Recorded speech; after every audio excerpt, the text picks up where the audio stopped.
A new national study on the website OurTime.com has everyone talking this morning about dating. It reveals what adults will and won't compromise when dating. This is really interesting. To help us understand some of the numbers this morning and what it says about the dating population right now, we're joined on Skype by our love doctor, Jennifer Styers. Thanks so much for being with us.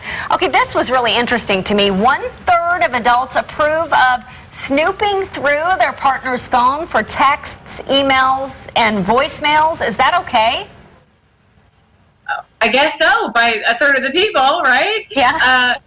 One thing about this study is that we're looking at, I think, a more liberal society in dating, and it goes across generations. It's 18 to 55. I mean, people are just becoming a little bit more accepting of some of the challenges that we're facing in dating. Do you think if the trust is broken down to the point where you have to snoop through your partner's phone that, it's even worth dating or being married to that person? That would be my personal opinion. If we have to check up on somebody, the trust is already broken, and that's the foundation that holds together a relationship. So I definitely think you already have a problem if you're having to snoop through a phone or Facebook or email or anything like that.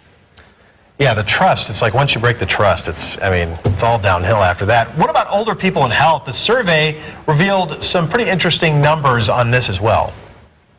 Yeah, it said that about over 40% of the baby boomer generation, 55 and above, would not be willing to date somebody with health issues, which I find it a little astounding because, you look at, as we all get older, we're looking at facing more and more, even little things that are happening. And so I just think we have a little bit more of a picky society out there. I think there's so many things available via technology, online dating, Facebook, all of the things. There's more people available. This study also showed that people were willing to date multiple partners. It was perfectly acceptable, majority, to date multiple people at the same time. So I think we're just looking at a different demographic in dating today.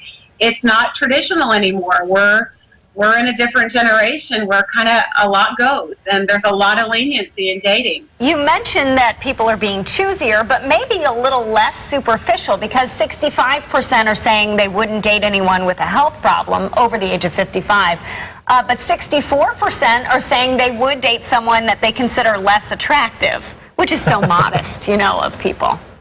Yeah, right. Yeah, again, though, there's the liberal part. People are willing to just to kind of, anything kind of goes. I'll try this, I'll try that. And I think, too, we're also looking at the fact that we've got a 50-something% divorce rate. So, we've got 50-some-odd% of people that have probably been in bad relationships. So they're willing to, I think people are willing to try anything and try out multiple people. And just, it's, like I said, it's a little bit more liberal dating world today.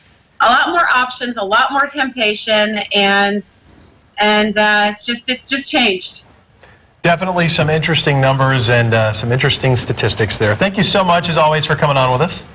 Oh, thanks. Good to see y'all. Great to see you too, Dr. Styers.